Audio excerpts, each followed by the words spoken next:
part because of the randomness. A good example of this is if you're walking down one of the roads early in the game, you could come across a scene. It's one that we showed in Crafting Sanctuary panel earlier, where a bunch of zombies come to the ground and you kill them. And it's a pretty cool fight, but it's going to take you probably less than a minute to do. That same scene could be a 20-minute dungeon, you know, next time you roll it. So it's dramatically scalable according to the random elements you come across, let alone the playstyles. It's really hard to say. It depends what you roll. Thank you. So I'm curious if you considered any support for Grails. It was kind of popular in D2 to keep track of all the unique and set items that you personally found. So I'm hoping D3 will offer an automatic way to like keep track of that sort of thing.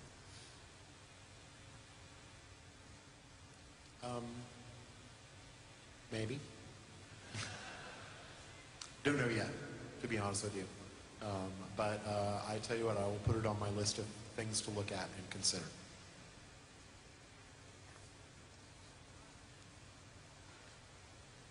Hey guys, my question was about since PvE and PvP are so separate now, if there was going to be a way that since in PvE you would want a completely separate spec for killing monsters than you would in PvP, if those would be like maybe a function like dual spec or something like that.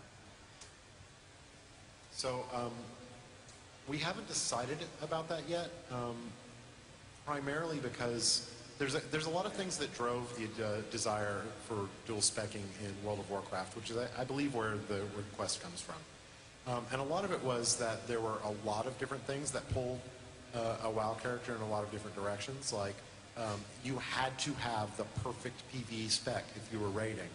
But if you always also wanted to PvP, then you also had to have a different spec. For Diablo, a PvP spec is still a decent, it's almost always focused on damage, at least partially. And as a result of that, it's never a terrible PvE spec either. So the need to kind of manage multiple specs per character may not be necessary.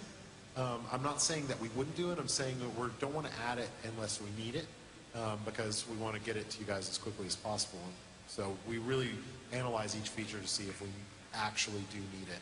And the other factor to consider there too is that Diablo characters tend to be more, I don't want to use that word, that's negative. Well, I'm going to use it anyway, disposable. You tend to make a lot more Diablo characters than you make a WoW characters. So that's a question we have too, is do we need to have dual specs, or would people just build a PvP character and a PvE character? And you know, we're not sure about that. So once we're sure, if we definitely see a need for dual specking, then we'll add it. Thank you. Hey guys, I just wanted to know if you guys were thinking anything about how to function with the world. I know you said that you didn't really have anything on the trade aspect, or how you were going to function with people dealing with each other, and that the trade chat was terrible or not awesome. Do you have any idea about players interacting with other players outside of the PvE experience, like actually going out and questing or anything of that nature? Yeah, we have a trade system in the game now. It's actually disabled on the floor, but and it allows for you to trade objects and I think money with other players if you want. So and it's basically just a typical, you know, you put your stuff on one side, they put their stuff on the other, you both say okay, and it swaps the items. Of course, you can always just throw things on the ground.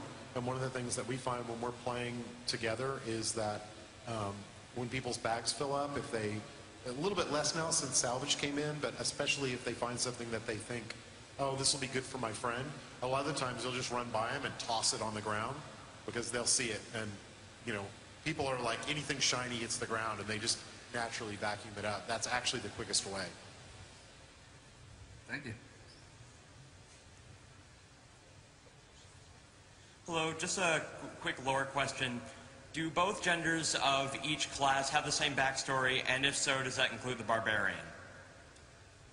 It's interesting you mentioned the barbarian, because that's the only one that doesn't have the same backstory, because the male barbarian is the same barbarian from D2, but the female is a younger version. So she obviously isn't the bald barbarian from Diablo 2. So every other gender is identical for the other classes? Yes, yeah. Thank you.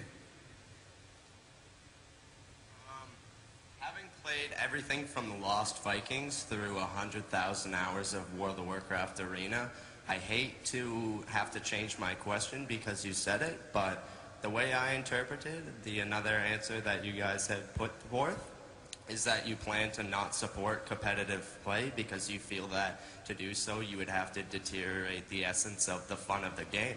And I know that as a company you have always been about the fun of the game, and that's why I've played everything through, the Lost Vikings to 100,000 hours of WoW, but I never would have played 100,000 hours of WoW if there was never the need to get better. And I feel like you guys, since, you turned StarCraft into a nation's esport through its balance, I feel like if anyone's capable of balancing competitive PvP, I'd like to have the crowd roar for me right now because I think you guys can do it. And I don't want to have to change the fundamentals of anything else you've done because you've made every improvement to Diablo 3 that I would have made myself, but the one thing that I don't want to see you do is drop competitive play. So if everybody loves Blizzard and agrees with me, will you guys support it? Based on the community at BlizzCon and based on my question, will you support competitive play even though you said you wouldn't? I think there's your answer. Well, actually, I think based on that, I could say if BlizzCon demanded it, then I would. But apparently, BlizzCon doesn't demand it. But so I can tell you that you're right. Blizzard knows a lot about balancing games. A lot, enough to know when to give up. I spend a lot of time with this. I'm a big fan of StarCraft before I came to Blizzard. And I play a lot of Star 2, and I talk to those guys a lot. And I know the sacrifices they made to make an esport.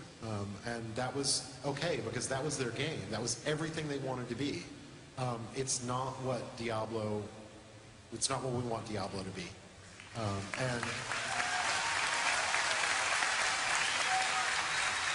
So we're not, and what it comes down to is we're just not willing to give up what we want Diablo to be in order to make an esport. I'm still going to love it. Thank you. Thank you. Jay, turning the train wreck around there. As a good segue, I've got a question regarding the BattleNet 2 integration, which is obviously going to be a very important part of Diablo 3, like all Blizzard games before it. It's been a few months since we've had the launch of StarCraft 2, and I'm curious to know whether or not you guys have been paying attention to some of the hits and misses of BattleNet 2, specifically things like absence of chat channels, and probably more important for the foreigners watching the show, when you buy the game in a different country, can you play with anyone in the world? Are you sort of stuck in Southeast Asia or North America or Europe? Are you going to play with anyone?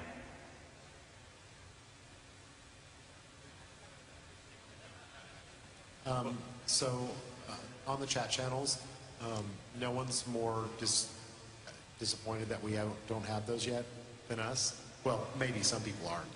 Some people are pretty disappointed. We're working on getting chat channels in, and we'll get them in there as soon as we can. And any features like that we put into BattleNet for, say, StarCraft 2, we'll translate over to Diablo 3.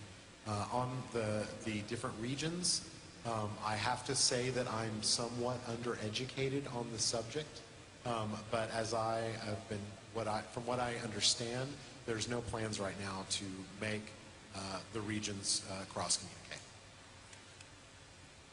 Thank you. Thank you. We've got time for a couple more. Hi. So last year you mentioned that there's going to be the hardcore mode. This year you're doing the PvP arenas. Are we going to see a hardcore PvP arena? Yeah, we answered that. If you go hardcore and you go into the arena, you'll die. Awesome. Thank you. Come on up. Hi. Not another PvP question though. This is regarding the end game. So in Diablo 2, we like to farm a lot, and we had to make tons and tons of mules in the late game because we wanted to keep everything. And you guys kind of fixed the Tetris problem with the looting, but it's still not alleviated. So how are you guys going to handle like us having tons and tons of mules? I don't expect you guys to make us buy like so many CD keys of Diablo 3. That would be bad. And really expensive. So I'm gonna translate what I think you're asking. I think you're asking two questions. Yeah. One is the stash going to be bigger? I think that's one of the questions. And the other question is probably how many characters can we have? And I referenced that based on the CD key. So we haven't determined the number of characters per account, but because accounts don't work the same as they did before, it's not like you have a CD key and you can make tons and tons of Battle.net accounts. It's you have a CD key and you have your Battle.net account. The number of characters is going to be a lot higher. Exactly what that number is, I can't say, but it's going to be. We're going to try and make it a number that's actually really hard to hit. And yes, go right ahead. So get ready to applaud more, and we're going to make sure that we never delete your characters. So, even if you leave the game and come back. So the other side of the question is the stash is massive. It's very, very, very big. So it's so big. People tell me I think the stash might be too big, and then I hit those people and they are quiet.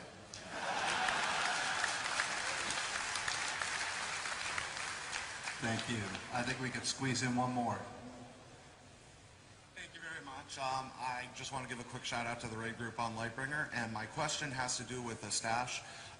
Is there any plans on having this stash being able to be shared between characters so you can eliminate muling it completely?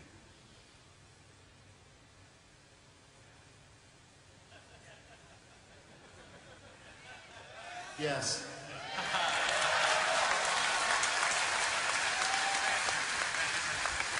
With BlizzCon exclusive, by the way. You know what? I think we'll squeeze in one more. Come on. Yeah, I had a question about Diablo. I ran into a problem myself as far as you mentioned all the permutations of all the abilities and such. And if you spread your abilities too thin, you might be setting yourself up for failure. I didn't get to the end of Diablo 2 as far as max level, but I was curious if there's anything in Diablo 3 to assist the player in making decisions that you might currently, for some games, rely on intellectuals to have to make for you.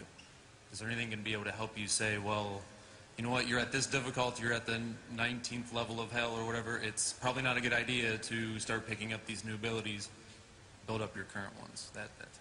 Yeah, okay, so there's a lot of improvements to being able to make builds, period. As in, it's easier to see your build, to understand your build, to build it without sacrificing any depth. So, number one, there's a lot of UI improvements that make it very easy to make the choices.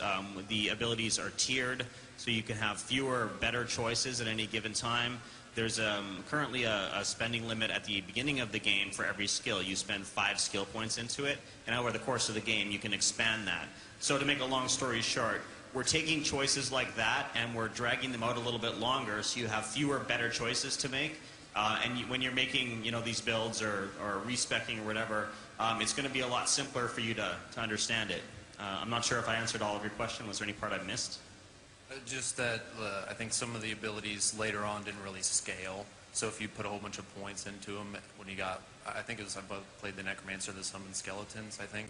Later in the game, it didn't seem like it was that. So any given build has 7 skills that you can choose, and then the different levels of depth that you can put skill points into it. So we have fewer, better skills for any given build, and that's going to control the ability for you to spread it too thin. You simply can't spread it too thin.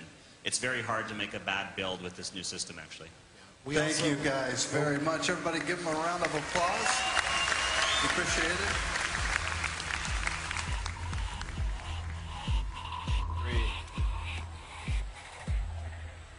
All right, that wraps up the Diablo 3 open Q&A there with the team, and the fans here at BlizzCon are having fun on day 2. We're wrapping things up. We've only got about 3 hours left before the big closing ceremony.